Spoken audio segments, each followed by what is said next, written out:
আসসালামু আলাইকুম, কেমন আছো সবাই? আশা করি সবাই অনেক অনেক ভালো আছো। মেডিভার্সিটি কেমিস্ট্রি অ্যাডমিশন ক্লাসে তোমাদের স্বাগতম। আজকে আমরা পরিবেশ রসায়নের উপর দ্বিতীয় ক্লাস নিয়ে হাজির হয়েছি। প্রথম ক্লাসে গ্যাসের যত ধরনের সূত্র আছে আমরা প্রত্যেকটা সূত্র বেসিক টু অ্যাডভান্স আলোচনা করার চেষ্টা করেছি। আজকে আমরা ক্লাস 2 তে যে ধরনের টপিকস নিয়ে আলোচনা করব তার একটা আলোচ্য বিষয় তোমরা বোর্ডের ডান দিকে দেখতেছো। আমরা প্রত্যেকটা টপিকস নিয়ে বেসিক টু অ্যাডভান্স আলোচনা করার চেষ্টা করব। বাস্তব ও আদর্শ গ্যাস কি? বাস্তব ও আদর্শ গ্যাস সম্পর্কে আমরা ক্লিয়ার কনসেপ্ট অর্জন করতে গেলে সর্বপ্রথম আমাদের জানতে হবে গ্যাসের গতিতত্ত্ব সম্পর্কে। গ্রিক দার্শনিক এরিস্টটল ও লিউকিটাস বলেন যে প্রত্যেকটা গ্যাস বিচ্ছিন্নভাবে বিভিন্ন দিকে ছোটাছুটি করে, অর্থাৎ গ্যাসের অণুগুলো অবিরাম গতিশীল। গ্যাসের অণুগুলো গতিশীল হয়, তাদের মধ্যে সাধারণ কিছু ধর্ম আছে। গ্যাসের সাধারণ ধর্মগুলো ব্যাখ্যা করার জন্য বিভিন্ন বিজ্ঞানী, স্পেশালি বিজ্ঞানী ক্রোসিয়াস, বার্নৌলি, ম্যাক্সওয়েল, বোলসম্যান সহ প্রভৃতি বিজ্ঞানী গ্যাসের সাধারণ ধর্মগুলো ব্যাখ্যা করার জন্য কিছু ধারণা দেন। সেই ধারণাসমূহের সমষ্টিগত রূপকে বলি আমরা গ্যাসের গতিতত্ত্ব। তোমরা দেখতেছো অলরেডি আমি বোর্ডে লিখে ফেলেছি গ্যাসের গতিতত্ত্ব কি। গ্যাসের অণুসমূহের সাধারণ ভৌত ধর্মসমূহ ব্যাখ্যা করার জন্য বিজ্ঞানীগণ কর্তৃক প্রদত্ত এবং গৃহীত ধারণাসমূহের সমষ্টিগত রূপকে বলা হয় গ্যাসের গতিতত্ত্ব। গ্যাসের অণুসমূহের বা গ্যাসগুলোর সাধারণ ধর্ম কেমন, এই সাধারণ ধর্মগুলি ব্যাখ্যা করার জন্য বিজ্ঞানীগণ যে ধরনের ধারণা পোষণ করেছেন, যে ধরনের নীতিগুলো দিয়েছেন, যে ধরনের কথাগুলো স্বীকার করেছেন, তাদের সমষ্টিগত রূপকে বলি আমরা গ্যাসের গতিতত্ত্ব। বিজ্ঞানীগণ যে স্বীকার্যগুলো মেনে নিয়েছেন তাদের সমষ্টিগত রূপকে বলি আমরা গ্যাসের গতিতত্ত্বের মৌলিক স্বীকার্য। গ্যাসের গতিতত্ত্বের মৌলিক স্বীকার্যগুলো আমাদের মুখস্থ করতে হয় না, যেহেতু এখান থেকে মেডিকেলে কোশ্চেন আসে। স্মার্ট বোর্ড থাকলে খুবই সুবিধা, যেহেতু এগুলো আসলে বর্ণনামূলক প্রশ্ন। এই বর্ণনামূলক বিষয়গুলো দেখিয়ে দিতে পারতাম, যেহেতু আমার স্মার্ট বোর্ড নেই এই জন্য আমি বোর্ডে লিখে রেখেছি। গ্যাসের গতিতত্ত্বের মৌলিক স্বীকার্যগুলো মুখস্থ করার কোনোই দরকার নেই, কয়েকবার পড়ে নাও, দুই একবার পড়লেই তোমরা বুঝতে পারবে যে অপশন থেকে কোনটা গ্যাসের গতিতত্ত্বের স্বীকার্য, নিচে কোনটা গ্যাসের গতিতত্ত্বের স্বীকার্য নয়। গ্যাসের গতিতত্ত্বের মেইন যে স্বীকার্যগুলো সেগুলো আমি বোর্ডে লিখে রেখেছি। প্রথম স্বীকার্য অণুর গঠন। অণুগুলো কেমন? গ্যাসের অণুসমূহ ক্ষুদ্রাতি ক্ষুদ্র কণিকার সমন্বয়ে গঠিত। এই কণিকাগুলো গোলাকার ও স্থিতিস্থাপক। এই কণিকাগুলোকে অণু বলা হয় এবং নিষ্ক্রিয় গ্যাসের ক্ষেত্রে এদেরকে পরমাণু বলা হয়। কি বললাম আমি? গ্যাসের অণুগুলো নিজস্ব ক্ষুদ্রাতি ক্ষুদ্র কণিকার সমন্বয়ে গঠিত। এই কণিকাগুলো গোলাকার ও স্থিতিস্থাপক। কণিকাগুলোকে অণু বলা হয় এবং নিষ্ক্রিয় গ্যাসের ক্ষেত্রে এদেরকে পরমাণু বলা হয়। সেকেন্ড যে আমাদের স্বীকার্য, গ্যাসের অণুসমূহের আয়তন। গ্যাসের অণুসমূহের নিজস্ব আয়তন গ্যাস পাত্রের আয়তনের তুলনায় অতি নগণ্য। এটা যদি যে কোনো একটা গ্যাসের সিলিন্ডার হয়, এই সিলিন্ডারে গ্যাস ভর্তি আছে, এগুলো হচ্ছে গ্যাসের অণু। তাহলে গ্যাসের অণুগুলো আমরা যদি নিজস্ব আয়তন বলি, এটা হচ্ছে গ্যাসের অণু। গ্যাসের অণুগুলো ক্ষুদ্রাতি ক্ষুদ্র কণিকা। তাহলে গ্যাসের অণুগুলো আকার খুবই ছোট, কিন্তু এটা হচ্ছে পাত্রের যদি আয়তন হয়, তাহলে গ্যাসের অণুসমূহের নিজস্ব আয়তন গ্যাস পাত্রের আয়তনের তুলনায় অতি নগণ্য। 3 নম্বর আমাদের স্বীকার্য আকর্ষণ ও বিকর্ষণ। গ্যাসের অণুসমূহ নিজেদের মধ্যে, এমনকি গ্যাসের অণুগুলোর সাথে এই যে পাত্রের দেওয়ালের কোনো আকর্ষণ বিকর্ষণ নেই। কি বললাম? গ্যাসের অণুগুলোর নিজেদের মধ্যে এবং গ্যাসের অণুগুলোর সাথে গ্যাস পাত্রের দেওয়ালের কোনো আকর্ষণ বিকর্ষণ বল নেই। অণুর গতিশীলতা। গ্যাসের অণুগুলো কন্টিনিউয়াসলি বিভিন্ন দিকে ছোটাছুটি করে। এই যে বিভিন্ন দিকে যদি ছোটাছুটি করে, সুতরাং গ্যাসের অণুগুলো পরস্পরের সাথে সংঘর্ষে লিপ্ত হয়। এই সংঘর্ষ হচ্ছে সম্পূর্ণরূপে স্থিতিস্থাপক এবং সংঘর্ষ যে লিপ্ত হয় তার সংঘর্ষ হয়ে তার বিভিন্ন দিকে গতিপথ পরিবর্তন করে। দুটি সংঘর্ষের মধ্যবর্তী পথ সরলরৈখিক। চাপ। গ্যাসের অণুগুলো কন্টিনিউয়াসলি বিভিন্ন দিকে ছোটাছুটি করে একক ক্ষেত্রফলে। গ্যাসের অণুগুলোর এই ছোটাছুটি বা ধাক্কাকে বলি আমরা গ্যাসের চাপ। গ্যাসের চাপ কি? গ্যাসের অণুগুলো কন্টিনিউয়াসলি বিভিন্ন দিকে ছোটাছুটি করে, এই ছোটাছুটি করতে গিয়ে তারা দেওয়ালে ধাক্কা খায়, তারা দেওয়ালে আমাদের বল প্রয়োগ করে একক ক্ষেত্রফলে। গ্যাসের অণুগুলোর এই ধাক্কাকে বলা হয় গ্যাসের চাপ। গড়মুক্ত পথ। গড়মুক্ত পথ কি?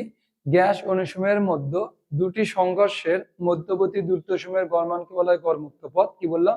গ্যাসের অণুসমূহের মধ্যে দুটি সংঘর্ষের মধ্যবর্তী দূরত্বসমূহের গড়মানকে বলা হয় গড়মুক্ত পথ। সংঘর্ষের প্রকৃতি। সংঘর্ষের প্রকৃতি কি? গ্যাসের অণুগুলো নিজেদের মধ্যে, এমনকি গ্যাসের অণুগুলোর সাথে যে দেওয়ালের সংঘর্ষ, সম্পূর্ণরূপে স্থিতিস্থাপক। কি বললাম? গ্যাসের অণুগুলো নিজেদের মধ্যে এবং গ্যাসের অণুসমূহের দেওয়ালের সাথে সংঘর্ষ সম্পূর্ণরূপে স্থিতিস্থাপক, অর্থাৎ তাদের একটা শক্তি থেকে গতিশক্তি অন্য শক্তিতে রূপান্তরিত হয় না। এই জন্য বলা গ্যাসের অণুসমূহের নিজেদের মধ্যে এবং গ্যাস পাত্রের সাথে তাদের সংঘর্ষ সম্পূর্ণরূপে স্থিতিস্থাপক। গতিশক্তি, গ্যাসের অণুসমূহের মোট গতিশক্তি তাদের পরম তাপমাত্রার সমানুপাতিক। কি বললাম? গ্যাসের অণুসমূহের গতিশক্তি তাদের পরম তাপমাত্রা সমানুপাতিক। ইকে সমান হাফ mc²। গ্যাসের অণুসমূহের গতিশক্তি তাদের পরম তাপমাত্রার সমানুপাতিক। অভিকর্ষ বলের প্রভাব, গ্যাসের অণুগুলো আকারে এতই ছোট, চিন্তা করা হয় গ্যাসের অণুগুলোর উপর অভিকর্ষ বলের কোনো প্রভাব নেই। গ্যাসের অণুগুলোর উপর অভিকর্ষ বলের কোনো প্রভাব নেই। এগুলোকে একত্রে বলা হয় গ্যাসের গতিতত্ত্বের মৌলিক স্বীকার্য।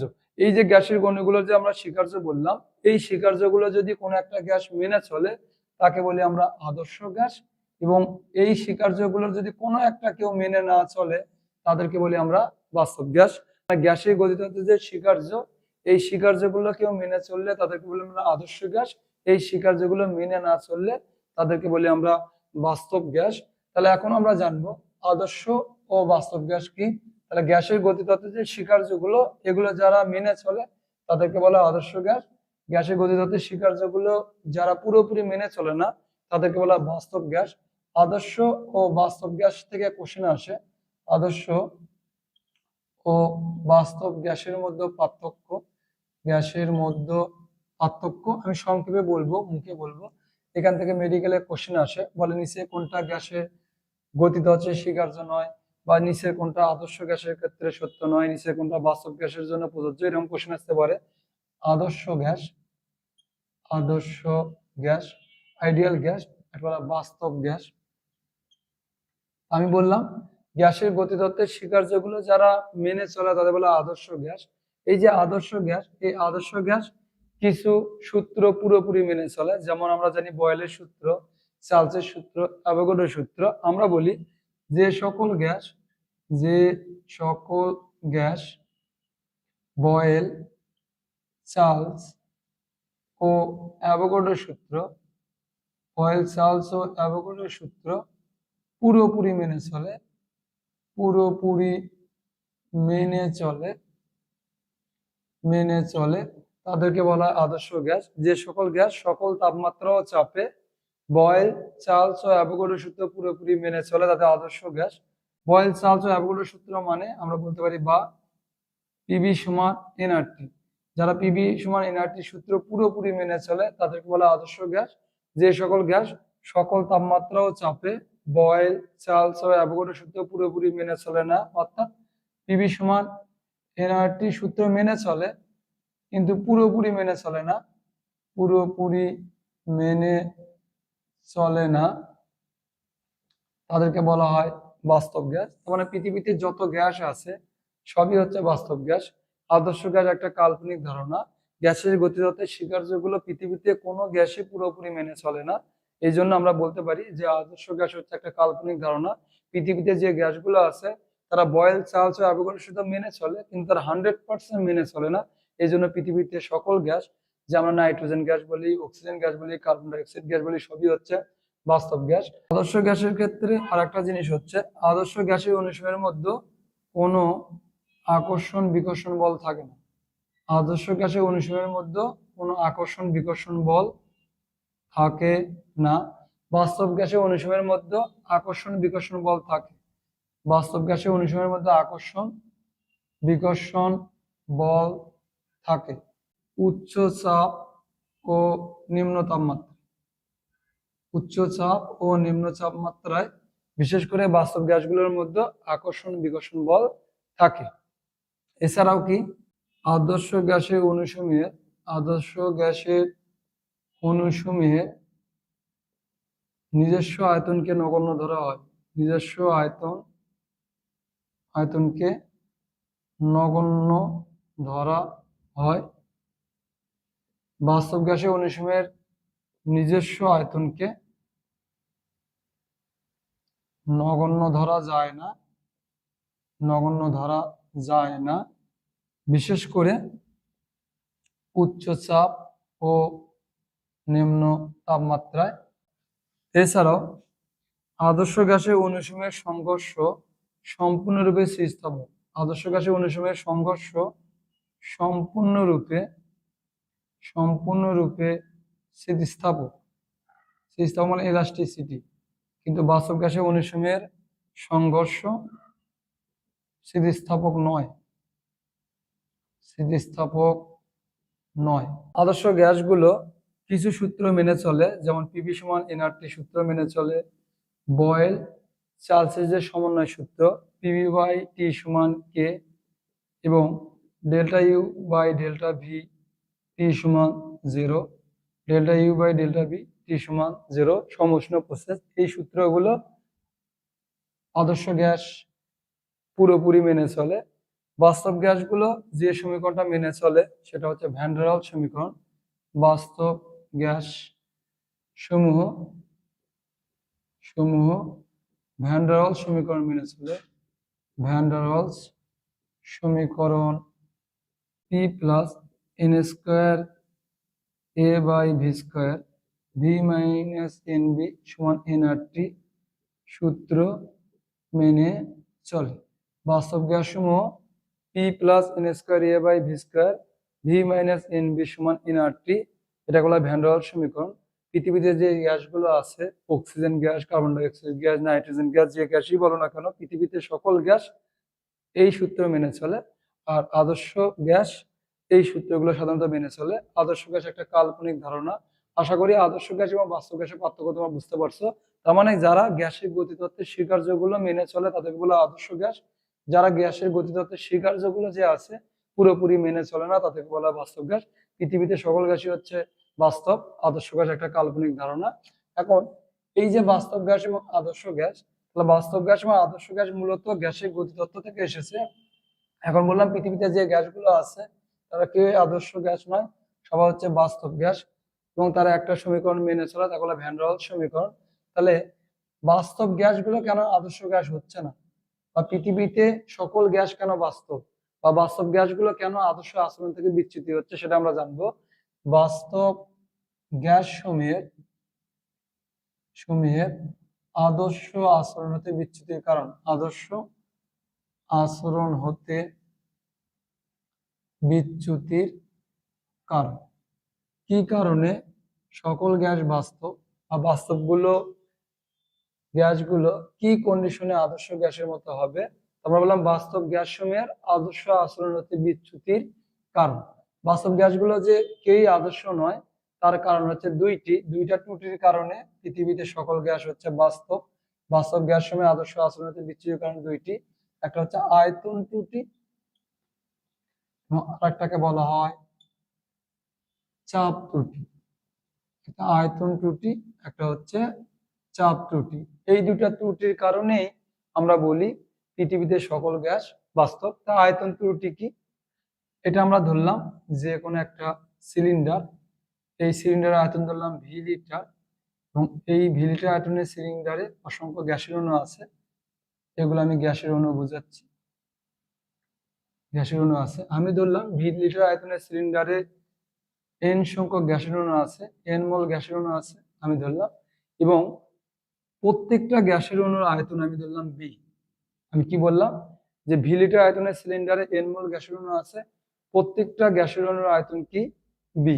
তা গ্যাসের গতিতত্ত্বে কি বলছে, গ্যাসের গতিতত্ত্বে বলা হয়েছে, গ্যাসের গতিতত্ত্বে বলা হয়েছে গ্যাসের অণুসমূহের নিজস্ব আয়তন গ্যাস পাত্রের আয়তনের তুলনায় অতি নগণ্য। গ্যাস পাত্রের আয়তনের তুলনায় নগণ্য। এটা কোথায় বলা হয়েছে, এটা বলা হয়েছে গ্যাসের গতিতত্ত্বের স্বীকার্যে। গ্যাসের গতিতত্ত্বের স্বীকার্যে বলা হয়েছে গ্যাসের অনুসময়ের নিজস্ব আয়তন গ্যাস পাত্রের আয়তনের তুলনায় নগণ্য। তা আমরা ধরলাম যে ভি লিটার আয়তনের সিলিন্ডারে এন সংখ্যক গ্যাসের অণু আছে, বা এন মোল গ্যাসের অণু আছে, আমি ধরলাম এন মোল গ্যাসের অণু আছে, এবং প্রতিটি গ্যাসের অণুর আয়তন ধরলাম ভি। প্রতিটি গ্যাসের অণুর আয়তন কি? ভি। তাহলে আমরা বলতে পারি 1 মোল গ্যাসের অণুর আয়তন বি। আমি ধরেছি এন মোল, তাহলে এন মোল গ্যাসের অণুর আয়তন কি হবে? N b. এই এন বি হচ্ছে গ্যাসের অণুসমূহের নিজস্ব আয়তন। গ্যাসের অণুসমূহের নিজস্ব আয়তন হচ্ছে এই এন বি। তাহলে পাত্রের ভেতরে খালি জায়গা, পাত্রের ভেতর খালি জায়গা কতটুকু হবে? কতটুকু হবে? তাহলে ভি মাইনাস এন বি হবে না? কারণ এই যে ভি লিটার আয়তনের সিলিন্ডার, তাহলে এখানে গ্যাসের অণুগুলো কতটুকু ছোটাছুটি করতে পারবে? তাহলে গ্যাসের অণুগুলোর এই নিজস্ব আয়তনকে তো বাদ দিতে হবে। গ্যাসের অণুগুলোর নিজস্ব আয়তন খুবই কম হোক, তার একটা মিনিমাম তো একটা আয়তন আছে। তার মানে V minus N b, n b হচ্ছে গ্যাসের অণুর নিজস্ব আয়তন। আর এইটাকে যদি আমরা নগণ্য ধরি, গ্যাসের অণুগুলোর নিজস্ব আয়তনকে যদি নগণ্য ধরি, তাহলে পাত্রের ভেতর খালি জায়গা মানে পাত্রের আয়তন মানে যে আমরা গ্যাসের আয়তন বলি, তখন সেটাই হবে যে পাত্রের আয়তন মানে গ্যাসের আয়তন তখনই হবে যখন আমরা এনবি কে কি ধরবো? নগণ্য ধরবো। মানে ভি মানে হচ্ছে পাত্রের আয়তন, পাত্রের আয়তন মানে গ্যাসের আয়তন তখনই হবে যখন গ্যাসের অণুগুলোর নিজস্ব আয়তনকে আমরা কি ধরবো? নগণ্য ধরবো। তো গ্যাসের অণুগুলোর আয়তন, বিশেষ করে উচ্চ চাপ ও নিম্ন তাপমাত্রায় গ্যাসের অণুগুলোর এই আয়তনকে, নিজস্ব আয়তনকে নগণ্য ধরা যায় না। এনবি হিসাব করলে তাহলে বাস্তব গ্যাস হবে, বাস্তব গ্যাস হবে। আর এনবি কে যদি নগণ্য ধরি তাহলে আদর্শ গ্যাস হবে। তখন পাত্রের আয়তন সমান গ্যাসের আয়তন তখনই হবে যখন গ্যাসের অণুর নিজস্ব আয়তনকে আমরা নগণ্য ধরবো। আর গ্যাসের গতিতত্ত্বের শিকার যে গ্যাসের অণুর সময় নিজস্ব আয়তন এনবি কে নগণ্য ধরা হয়েছে। তাহলে 2 নম্বরে আমরা যাই। আর একটা ত্রুটি আছে, সেটা হচ্ছে চাপ ত্রুটি। চাপ ত্রুটি কি এটা এখন আমরা দেখব। চাপ ত্রুটি, তাহলে গ্যাসের গতিতত্ত্বে বলা হয়েছে, গ্যাসের গতিতত্ত্বে বলা হয়েছে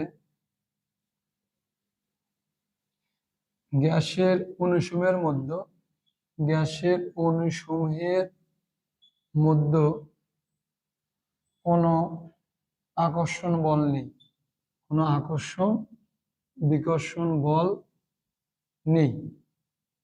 গ্যাসের অণুসমূহ নিজেদের মধ্যে, এমনকি গ্যাসের অণুসমূহের সাথে যে গ্যাস পাত্র আছে সে পাত্রের দেওয়ালের মধ্যে কোনো আকর্ষণ বিকর্ষণ বল নেই। গ্যাসের গতিতত্ত্বে বলা হয়েছে গ্যাসের অণুসমূহের মধ্যে কোনো আকর্ষণ বিকর্ষণ বল নেই। এটা ধরলাম আমরা যে কোনো একটা সিলিন্ডার। এই ভি লিটার আয়তনের সিলিন্ডারের ওপর তাপমাত্রা হচ্ছে টি, এবং এই গ্যাসের অণুগুলো কন্টিনিউয়াসলি বিভিন্ন দিকে ছোটাছুটি করে, এবং ছোটাছুটি করতে গিয়ে তারা এই যে দেওয়ালে ধাক্কা খায়, এবং ধাক্কা খেয়ে গ্যাসের অণুগুলো আবার যে জায়গায় ছিল সেই জায়গায় আসে। কেন আমরা বলি গ্যাসের অণুগুলোর সংঘর্ষ সম্পূর্ণরূপে স্থিতিস্থাপক।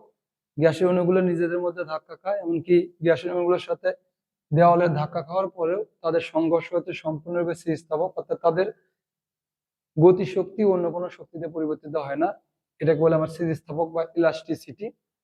এই জন্য বলে গ্যাসের গতিতত্ত্বে বলা হয়েছে গ্যাসের অণুসমূহের মধ্যে কোনো আকর্ষণ বিকর্ষণ নেই। কিন্তু বাস্তব গ্যাসের যে অণুগুলো, বাস্তব গ্যাসের অণুগুলো পরস্পরকে আকর্ষণ করে। গ্যাসের অণুগুলোর মধ্যে আকর্ষণ আছে দেখেই তো গ্যাসকে তরল করা সম্ভব হয়েছে। এলপিজি গ্যাস আমরা বলি, লিকুইফাইড পেট্রোলিয়াম গ্যাস। গ্যাসের অণুগুলোর মধ্যে আকর্ষণ না থাকলে তো গ্যাসকে তরল করা যেত না।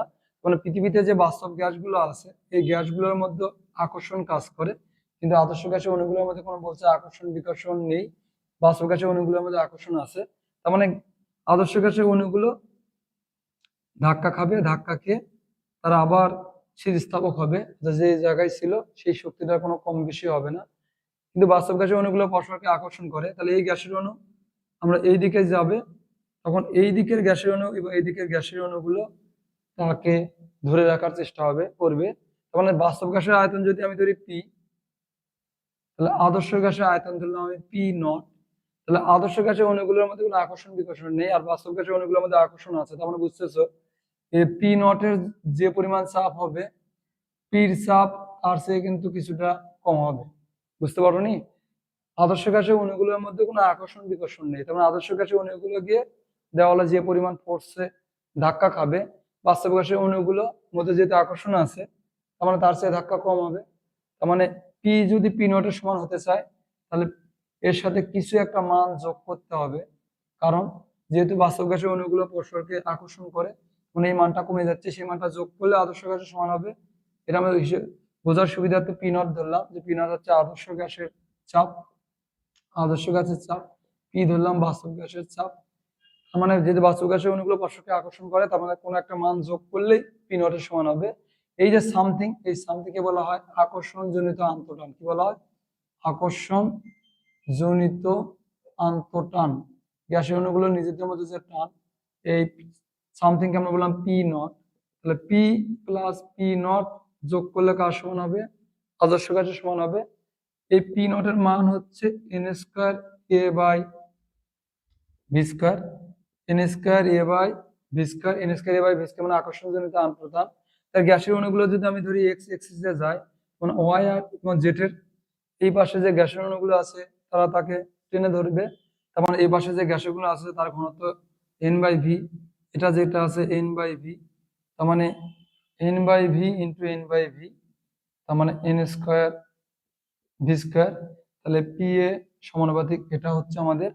এখন এই সমানুপাতিক তুলে দিয়ে আমরা একটা ধ্রুবক নেই, সেটাই বলি এ।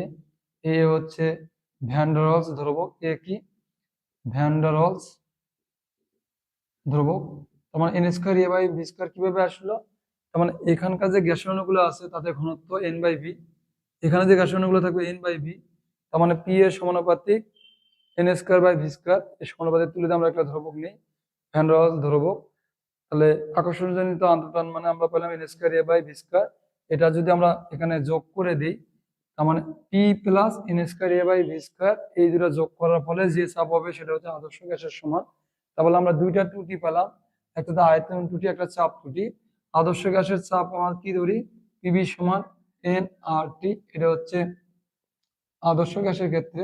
বাস্তব গ্যাসের সাথে যদি এটা তুলনা করি, তাহলে P plus N square A by V square, তার মানে এটা হচ্ছে আকর্ষণজনিত আন্তঃটান। যেহেতু বাস্তব গ্যাসের অণুগুলো পরস্পরকে আকর্ষণ করে এবং গ্যাসের অণুগুলো নিজস্ব আয়তনকে নগণ্য ধরা যায় না, এন বি সমান আমরা লিখতে পারি এন আর টি। এটা হচ্ছে বাস্তব গ্যাসের সমীকরণ। এটাকে বলা হয় ভ্যান ডার ওয়ালস সমীকরণ। কি বলা হয়? ভ্যান ডার ওয়ালস সমীকরণ। পৃথিবীতে যে গ্যাসগুলো আছে তারা যে সমীকরণ মেনে চলে তাকে বলা হয় ভ্যান ডার ওয়ালস সমীকরণ। ভ্যান ডার ওয়ালস সমীকরণ কার জন্য? বাস্তব গ্যাসের জন্য। তাহলে আমরা যদি এই আকর্ষণজনিত আন্তঃটান এটা এবং গ্যাসের অনুসারে নিজস্ব আয়তনকে নগণ্য ধরি, তাহলে পৃথিবীর যে কোনো বাস্তব গ্যাস কি হবে? আদর্শ গ্যাস হবে। তাহলে বাস্তব গ্যাস সময় আদর্শ আচরণের বিচ্যুতির কারণ কয়টি? দুইটি, চাপ ত্রুটি, আয়তন ত্রুটি। চাপ ত্রুটি মানে এটা আকর্ষণজনিত আন্তঃটান এবং বাস্তব গ্যাসের নিজস্ব আয়তন আছে। এই দুটো হিসাব করলে পৃথিবীর সকল গ্যাস বাস্তব, এবং এই দুটাকে যদি আমরা নগণ্য ধরি তাহলে বাস্তব গ্যাসগুলো কি গ্যাস হয়ে যাবে? আদর্শ গ্যাস হয়ে যাবে। আশা করি তোমরা বুঝতে পারছো। এখন এই যে এ এবং বি, তাহলে এ এবং বি কি? আমরা বুঝতেছি এ এবং বি হচ্ছে ভ্যান ডার ওয়ালস ধ্রুবক। এ ও বি এর একক কি এটা আমরা একটু দেখি। এ ও বি এর একক, তাহলে বি এর একক কি প্রথমে যদি বলি? বি এর একক, বি টার্মটা কোথায় থেকে এসেছিল বলতো? বি টার্মটা এসেছিল কিন্তু আয়তন ত্রুটি থেকে, তাই না? বি মাইনাস এন বি সমান এন আর টি, আয়তন ত্রুটি থেকে এসেছিল। তার মানে কি এনবি এর একক কি হবে? আয়তনের যেটা একক সেটাই হবে। তাহলে আমরা যদি আয়তনের একক লিটার ধরি, তাহলে এনবি এর একক কি? তাহলে বি এর একক হবে এল বাই এন, তাহলে এটা মানে মোল, লিটার পার কি? মোল। তাহলে বি এর একক কি? ভ্যান ডার ওয়ালস ধ্রুবক, বি এর একক হচ্ছে লিটার পার মোল। এ এর একক কি? এ এর একক, এ কোথায় থেকে আসছে? আকর্ষণজনিত আন্তঃটান, তার মানে চাপ ত্রুটি থেকে। তার মানে আমরা বুঝতেছি যে n square A by V square, এটার একক চাপের একক হবে। তাহলে চাপের একক আমরা যদি এটিএম ধরি, তাহলে n square A by V square একক এটিএম। এ এর একক কি হবে? এ এর একক, তাহলে এটার সাথে এটা গুণ হবে, আয়তন একক লিটার ধরে লিটার স্কোয়ার এটিএম, এটা ভাগ হয়ে যাবে পার মোল স্কোয়ার। তাহলে এ এর একক লিটার স্কোয়ার এটিএম পার মোল স্কোয়ার এবং আয়তনের একক বি এর একক লিটার পার মোল। তাহলে ভ্যান ডার ওয়ালস ধ্রুবক এ ও বি এর তাৎপর্য কি? তার মানে আমরা বুঝতেছি এ ও বি এর মান যত বেশি হবে সেই গ্যাস তত বেশি বাস্তব হবে, এ ও বি এর মান যত বেশি হবে সেই গ্যাস তত বাস্তব হবে। এবং আদর্শ গ্যাসের ক্ষেত্রে এ ও বি এর মানকে আমরা নগণ্য ধরি। তার মানে যে গ্যাসে আণবিক ভর যত বেশি তার এ ও বি এর মান তত বেশি, সেই গ্যাস তত বেশি আদর্শ আচরণতে বিচ্যুতি হবে। তার মানে আমি যে বলি hydrogen, oxygen, carbon die oxide, এই তিনটা গ্যাসের মধ্যে কোন গ্যাস বেশি বাস্তব? যেহেতু এই গ্যাসে আণবিক ভর বেশি, তার মানে আর বি এর আয়তনও বেশি, এর মধ্যে আকর্ষণও বেশি হবে, তার মানে এটা সবচেয়ে বেশি বাস্তব গ্যাস, এটা হচ্ছে সবচেয়ে বেশি কম বাস্তব গ্যাস, মানে আদর্শ গ্যাসের কাছাকাছি। এই হচ্ছে আদর্শ গ্যাস নয়, আমরা তুলনা করতেছি, যেহেতু এটার এ বি এর মান বেশি, কেমনে বুঝলাম? আণবিক ভর বেশি এটা, তার মানে যার আণবিক ভর বেশি হবে তার আকর্ষণজনিত আন্তঃটান এবং তার নিজস্ব আয়তন বেশি হবে। তার মানে আমরা যদি বলি এই গ্যাসগুলোর মধ্যে কোনটা কম সংকোচনশীল, যার ভর বেশি সেটা হবে কম সংকোচনশীল গ্যাস।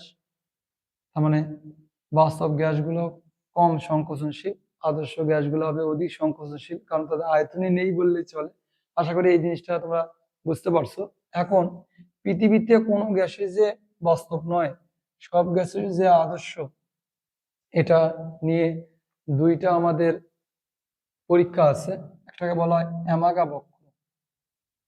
সর্বপ্রথম বিজ্ঞানী অ্যামাগা সিদ্ধান্ত দিয়েছে যে পৃথিবীতে সকল গ্যাসই হচ্ছে বাস্তব, কোনো গ্যাসই আদর্শ নয়। একটা বলা হয় অ্যামাগা বক্র এবং আরেকটাকে বলি আমরা সংকোচনশীলতা গুণাঙ্ক। সংকোচনশীলতা গুণাঙ্ক বা এটা আরেক নাম হচ্ছে প্রেষণ গুণাঙ্ক, জেড দ্বারা প্রকাশ করা হয়। সংকোচনশীলতা গুণাঙ্ক কম্প্রেসিবিলিটি ফ্যাক্টর বা প্রেষণ গুণাঙ্ক বলা হয়। অ্যামাগা বক্র কি? বিজ্ঞানী অ্যামাগা স্থির তাপমাত্রায় নির্দিষ্ট ভরে বিভিন্ন বাস্তব গ্যাস নিয়ে ভিন্ন ভিন্ন চাপে এদের আয়তন নির্ণয় করেন। কিভাবে নির্ণয় করেন? পিভির সাথে পি এর মাধ্যমে বিজ্ঞানী অ্যামাগা স্থির তাপমাত্রায় নির্দিষ্ট ভরে বিভিন্ন বাস্তব গ্যাস নিয়ে ভিন্ন ভিন্ন চাপে, এখানে ভিন্ন ভিন্ন চাপ, এখানে চাপ ধরা হলো 200 এটিএম, 400 এটিএম, 600 এটিএম, 800 এটিএম। তোমরা বুঝতেছো হাই প্রেশার নেওয়া হয়েছে এখানে। তাহলে বিজ্ঞানী অ্যামাগা স্থির তাপমাত্রায় নির্দিষ্ট ভরে বিভিন্ন বাস্তব গ্যাস নিয়ে ভিন্ন ভিন্ন চাপে এদের আয়তন নির্ণয় করেন। কার সাপেক্ষে? পিবি বনাম পি। পিবি বনাম পি এর যে লেখচিত্র অঙ্কন করেন, এখান থেকে দেখা যায় উনি সিদ্ধান্ত নিতে পারেন যে পিবি বনাম পি এর যে লেখচিত্র পাওয়া যায় এটাকে বলা হয় অ্যামাগা বক্র। বিভিন্ন বাস্তব গ্যাস নিয়ে দেখেন যে রেখাগুলো এরকম পাওয়া যায়, এরকম পাওয়া যায়। তাহলে এগুলো গ্যাসগুলো আমরা নাম দেই hydrogen gas, nitrogen, oxygen, carbon dioxide. এখানে দেখতেছো যে বিজ্ঞানী অ্যামাগা কি করেছে? স্থির তাপমাত্রায় নির্দিষ্ট ভরে বিভিন্ন বাস্তব গ্যাস নিয়ে ভিন্ন ভিন্ন চাপে এদের আয়তন নির্ণয় করে এবং পিবি এবং পি এর যে লেখচিত্র পান এটাকে বলা হয় এক্স্যাক্টলি অ্যামাগা বক্র। তা পিবি বনাম পি এই লেখচিত্রকে বলা হয় অ্যামাগা বক্র। দেখা যায় পৃথিবীর কোনো গ্যাসই এই লাইন বরাবর যায় না। আমরা জানি পিবি সমান কে, আমরা বয়লের সূত্রতে পড়েছি পিবি সমান কে, চাপ এবং আয়তনের গুণফলের মান কনস্ট্যান্ট হবে। পি বাড়লে ভি কমবে, পি কমলে ভি বাড়বে, কিন্তু তাদের গুণফলের মান স্থির থাকবে। এটা তো আদর্শ গ্যাসের কন্ডিশন। তা দেখা যাচ্ছে পৃথিবীতে যত গ্যাস আছে কেউই এই লাইনের উপর দিয়ে যায়নি, কেউ উপর দিয়ে গেছে বা নিচ দিয়ে গেছে, এখান থেকে উনি সিদ্ধান্ত নেন।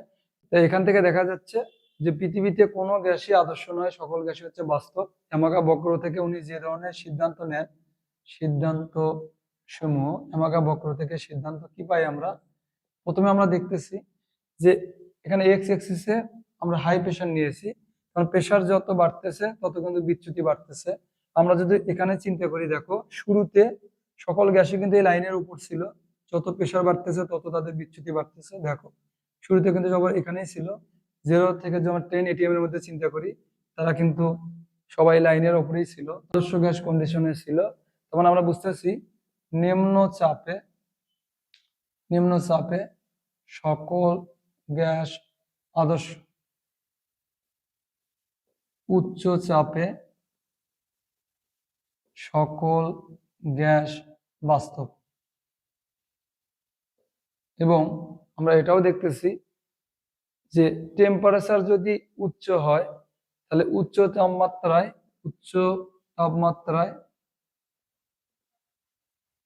সকল গ্যাস আদর্শ ও নিম্ন চাপে বাস্তব। উচ্চ তাপমাত্রা দিলে গ্যাসের অণুগুলো ছোটাছুটি করবে, ছোটাছুটি করতে গেলে তাদের দেখা যাচ্ছে আকর্ষণ থাকবে না, কারণ অনেক দূরে দূরে অবস্থান করবে। তাই উচ্চ তাপমাত্রায় সকল গ্যাস আদর্শ, নিম্ন তাপমাত্রায় বাস্তব। এখানে দেখো খেয়াল করে, কার্বন ডাইঅক্সাইড গ্যাসের অণু কিন্তু বড়, কারণ ভর বেশি, তার চেয়ে অক্সিজেনের কম। আমরা দেখতেছি যেগুলো বৃহৎ অণু গ্যাসের মধ্যে আন্তঃআণবিক আকর্ষণ বল বেশি, আন্তঃআণবিক আকর্ষণ বল বেশি। মানে যত গ্যাসের অণু বড় হবে তাদের ভ্যান ডার ওয়ালস ধ্রুবক বি এর মান বেশি হবে, আকর্ষণ বেশি হবে। তাই বলছে আন্তঃআণবিক আকর্ষণ বল বেশি, তত বেশি বাস্তব গ্যাস হবে, আদর্শ আচরণ হতে তাদের বিচ্ছিন্ন তত বেশি হবে। আর ক্ষুদ্র অণু গ্যাসের মধ্যে আন্তঃআণবিক আকর্ষণ বল কম। তারপর আমরা বুঝতে পারলাম যত আমরা উচ্চ তাপমাত্রা দেব, উচ্চ তাপমাত্রা ও নিম্ন চাপে সকল গ্যাস আদর্শ, উচ্চ তাপমাত্রা ও নিম্ন চাপে, উচ্চ তাপমাত্রায় গ্যাসের অণুগুলো দূরে দূরে অবস্থান করবে, নিম্ন চাপেও গ্যাসের অণুগুলো দূরে দূরে অবস্থান করবে। এতটা দূরে অবস্থান করবে তাদের মধ্যে কোনো আকর্ষণ বিকর্ষণ থাকবে না, তখনই তো আদর্শ গ্যাস হবে। তার মানে উচ্চ তাপমাত্রা ও নিম্ন চাপে সকল গ্যাস আদর্শ। আর পৃথিবীতে যে গ্যাসগুলো আছে আমরা তাদের ক্ষেত্রে আমরা কি করি বলতো, কি চিন্তা করি? নিম্ন তাপমাত্রা ও হাই প্রেশার, না উচ্চ চাপ, মানে এই চাপে সকল গ্যাস কি বাস্তব। আমরা মনে রাখবো, আমরা যে সিলিন্ডার গুলো ইউজ করি এই সিলিন্ডার গুলো কিন্তু আমরা আগুন থেকে দূরে রাখি, তাপ থেকে দূরে রাখি, এবং তাদের প্রেশার কিন্তু অনেক হাই থাকে। তার মানে উচ্চ চাপে নিম্ন তাপমাত্রা সকল গ্যাস বাস্তব, আর অপোজিট কন্ডিশনে সকল গ্যাস কি আদর্শ। তার মানে বয়েলের সূত্র, চার্লসের সূত্র, অ্যাভোগাড্রোর সূত্র, এই সূত্রগুলো কিন্তু এই কন্ডিশনে নেওয়া হয়েছে, উচ্চ তাপমাত্রা নিম্ন চাপ, তাই তারা আদর্শ। আর আমাদের পৃথিবীতে যে গ্যাসগুলো আছে তারা হচ্ছে এই কন্ডিশন মেনে চলে, এই জন্য তারা বাস্তব গ্যাস। আমাদের দ্বিতীয় যে সিদ্ধান্ত সেটা হচ্ছে সংকোচনশীলতা গুণাঙ্ক। এটাকে এখন একটু তোমাদের বোঝানোর চেষ্টা করব। সংকোচনশীলতা গুণাঙ্ক, এখন আমরা জানবো সংকোচনশীলতা গুণাঙ্ক। সংকোচনশীলতা গুণাঙ্ক এর আরেক নাম হচ্ছে প্রেষণ গুণাঙ্ক, জেড দ্বারা প্রকাশ করা হয়, কম্প্রেসিবিলিটি ফ্যাক্টর। সংকোচনশীলতা গুণাঙ্ক কি? কোন একটা গ্যাস বাস্তব হবে না কোন একটা গ্যাস আদর্শ হবে, কোন কন্ডিশনে কোন একটা গ্যাসকে আমরা আদর্শ বলতে পারি, বা বাস্তব গ্যাসগুলো কখনো আদর্শের মতো হবে, বা বাস্তব গ্যাসগুলো কেন আদর্শের মতো হচ্ছে না, এগুলো আমরা যেটা দ্বারা বুঝতে পারি সেটা হচ্ছে সংকোচনশীলতা গুণাঙ্ক বা জেড। সংকোচনশীলতা গুণাঙ্ক কাকে বলে? কোনো গ্যাসের পিবি ও এনআরটি এর অনুপাতকে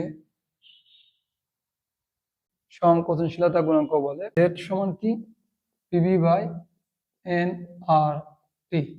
বলা কোনো গ্যাসের পিবি ও এনআরটি এর অনুপাতকে সংকোচনশীলতা গুণাঙ্ক বলে, জেড সমান পিবি বাই এনআরটি।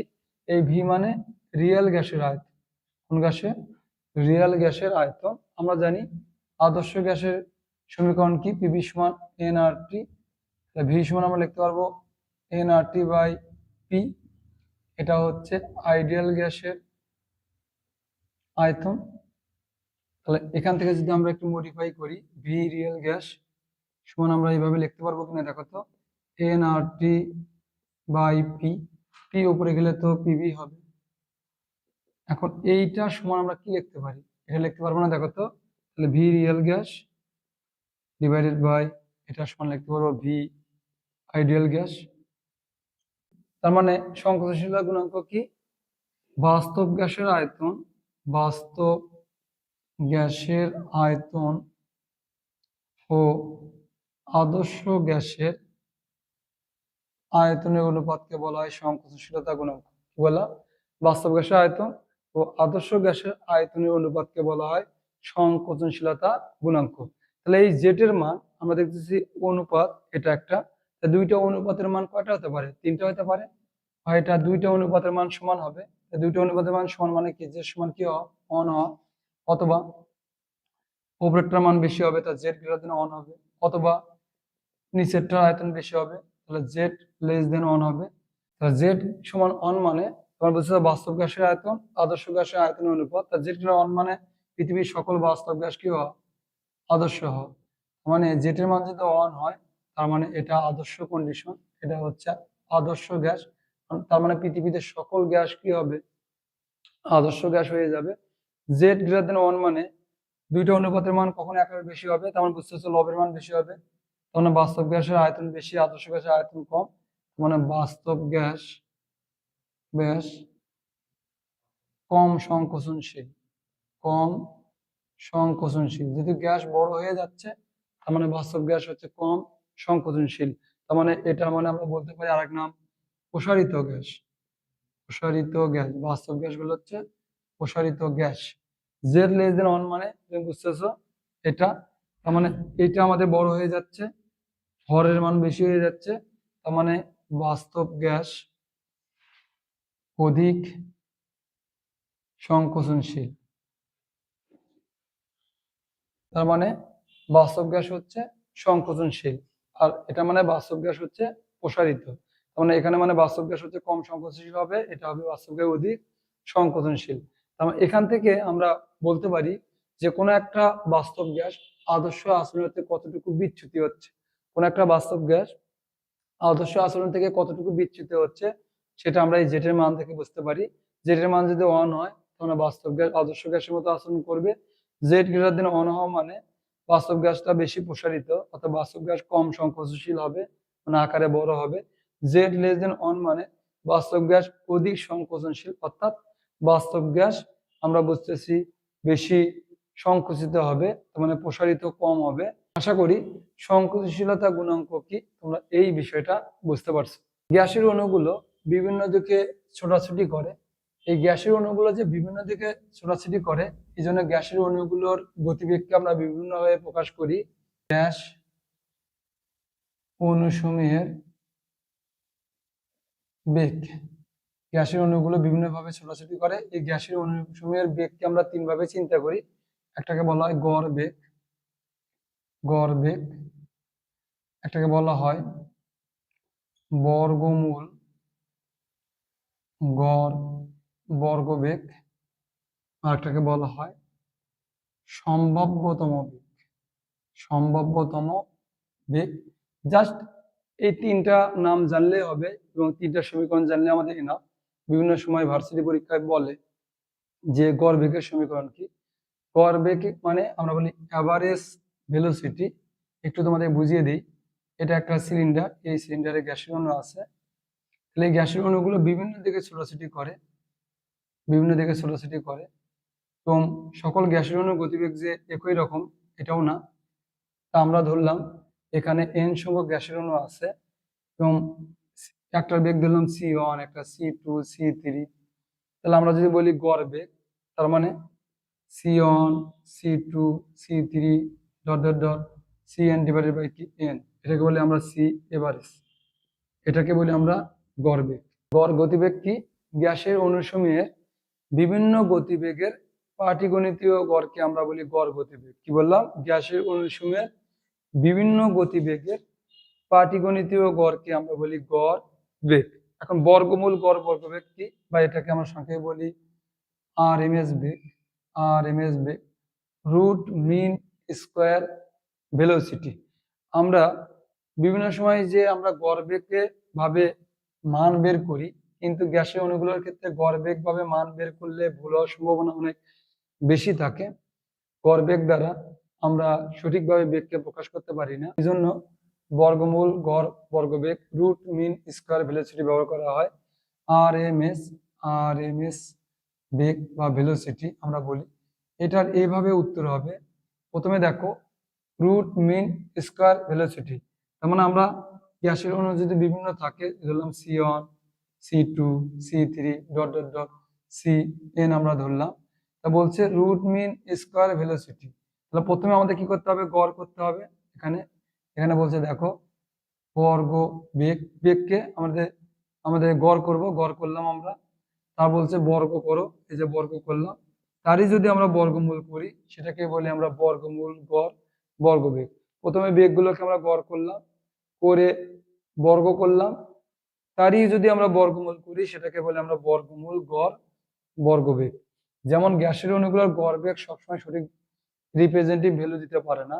যদি গ্যাসের অণু আমি বলি, এই গ্যাসের অণু এইদিকে ছোটাছুটি করতেছে, এই গ্যাসের অণু যদি এইদিকে ছোটাছুটি করে, এটার বেগ যদি 3 মিটার পার সেকেন্ড হয়, এটার বেগ যদি 3 মিটার পার সেকেন্ড হয়, তবে গড় করলে এটা যদি আমরা পজিটিভ ধরি 3, এটা আমরা ধরি -3, 2 দ্বারা ভাগ করলে কি হবে, 0 হবে। আপাত দৃষ্টিতে মনে হচ্ছে এই গ্যাসের অণুটা স্থির আছে, যদিও গ্যাসের অণুটা কি স্থির নাই।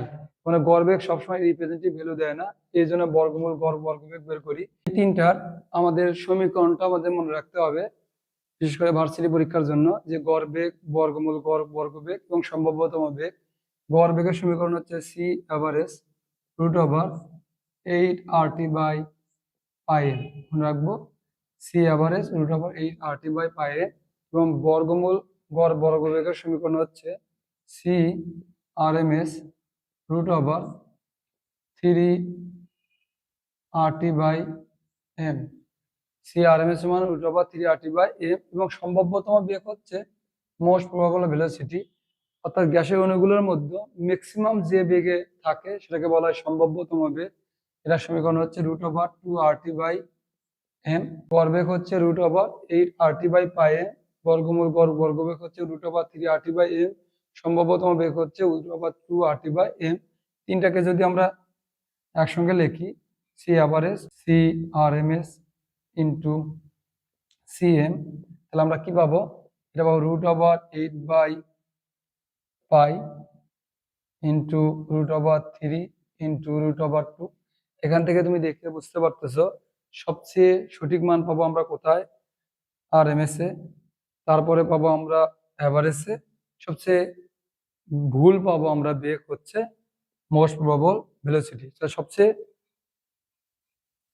বেগের সঠিক হিসাব করার মাধ্যম কি, RMS root mean square velocity.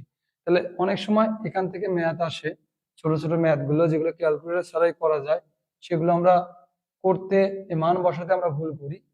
যেমন মেডিকেলও এসেছে এরকম কোশ্চেন, 27°C তাপমাত্রায় অক্সিজেনের আরএমএস বেগ কত, আরএমএস বেগ কত, মানটা মনে রাখা ভালো, মুখস্থ রাখলে ভালো মেডিকেলের জন্য বিশেষ করে। এখানে আমরা ভুলটা করি কোথায়, এই যে আর মানে এই ম্যাথটা আমাদের এসআই করে করতে হবে, 8.314 জুল পার মোল পার কেলভিন। এমটা আমরা ভুল করি, এম হচ্ছে মোলার ভর। এখানে আমরা যদি অক্সিজেনের ক্ষেত্রে চিন্তা করি 32 বসালে হবে না, গ্রাম পার মোল্লা, তাকে 1000 দ্বারা ভাগ করতে হবে বা 10⁻³ দ্বারা গুণ করে আমাদের কেজিতে করতে হবে। আর টি হচ্ছে টেম্পারেচার, সেলসিয়াসে যে মান থাকবে তাকে 273 দ্বারা যোগ করে কেলভিন করতে হবে আমাদের। তারপর এখানে বসালে আশা করি আরএমএস বেগ পাবো, মিটার পার সেকেন্ডে আমাদের মান বের হবে। পারবো না? এখন এখন এই যে অ্যামাগা বক্র থেকে আমরা দেখলাম যে কিছু গ্যাস ছিল উপর দিয়ে যাচ্ছিল এবং কিছু গ্যাস নিচ দিয়ে যাচ্ছিল, এরকম।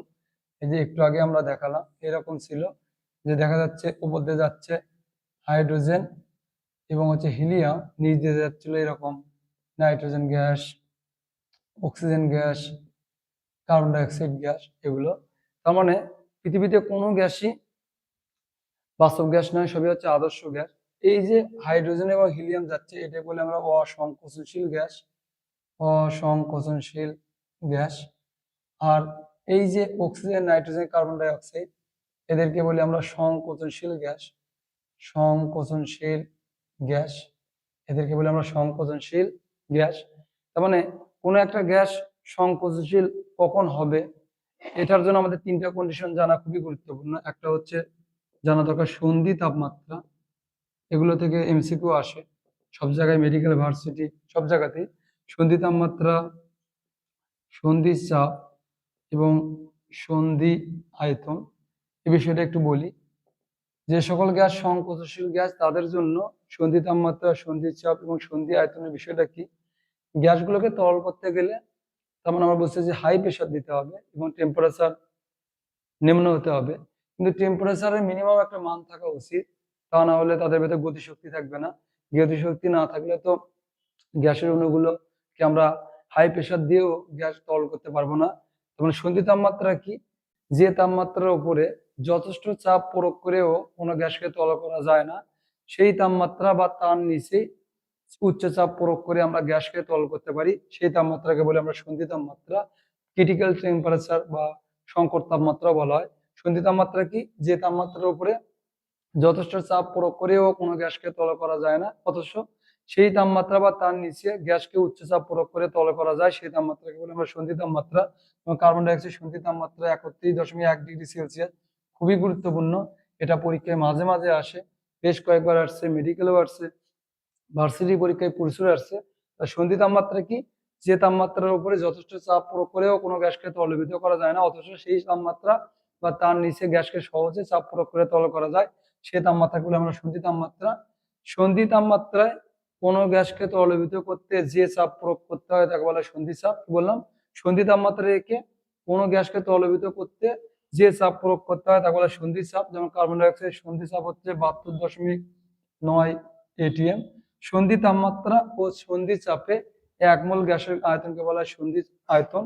কি বললাম, সন্ধি তাপমাত্রা ও সন্ধি চাপে 1 মোল গ্যাসের আয়তনকে বলা হয় সন্ধি আয়তন। এই তিনটা টার্ম আমাদের খুবই গুরুত্বপূর্ণ। এছাড়া এই যে অসংকোচনশীল গ্যাস আছে হাইড্রোজেন এবং হিলিয়াম, তাদের ক্ষেত্রে একটা টেম্পারেচার গুরুত্বপূর্ণ, তাকে বলা হয় উৎক্রম তাপমাত্রা। উৎক্রম তাপমাত্রা তার মানে বুঝতেছো, গ্যাসকে তরল করতে গেলে মিনিমাম একটা তাপমাত্রা লাগবে। হাইড্রোজেন আর হিলিয়াম শুরু থেকে এদের মধ্যে বিকর্ষণ কাজ করতেছে, কারণ এদের আকার হচ্ছে ছোট। তার মানে এদেরকে যদি আমরা সংকোচনশীল করতে চাই, তার মানে এই যে তাপমাত্রায় অন্যান্য গ্যাসগুলো তরল হচ্ছে, সেই তাপমাত্রায় কখনোই হাইড্রোজেন হিলিয়াম সংকোচনশীল হবে না। এই জন্য তাপমাত্রা কমাতে হবে। তাপমাত্রা কমাতে কমাতে এমন একটা অবস্থা আসবে যখন হাইড্রোজেন হিলিয়াম সংকোচনশীল হবে, তাদের জন্য একটা টেম্পারেচার আছে, তারপরে উৎক্রমণ তাপমাত্রা।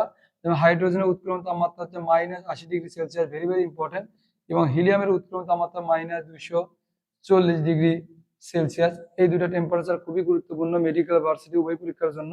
হাইড্রোজেনের উৎক্রমণ তাপমাত্রা কত, -80 ডিগ্রি সেলসিয়াস। হিলিয়ামের উৎক্রমণ তাপমাত্রা বা ইনভার্সন টেম্পারেচার হচ্ছে -240 ডিগ্রি সেলসিয়াস। আমরা পরের পর্বে পানির যে বিশুদ্ধতার মানদণ্ড আছে এবং অ্যাসিড ক্ষারের তত্ত্ব নিয়ে আমরা ডিটেইলস আলোচনা করার চেষ্টা করব। ক্লাসটা তোমাদের কেমন লাগলো অবশ্যই অবশ্যই কমেন্ট করে জানাবে। পরবর্তী ক্লাস দেখার আমন্ত্রণ জানিয়ে আজকে এইটুকুই। এতক্ষণ সঙ্গে থাকার জন্য তোমাদেরকে অসংখ্য ধন্যবাদ। All the very best.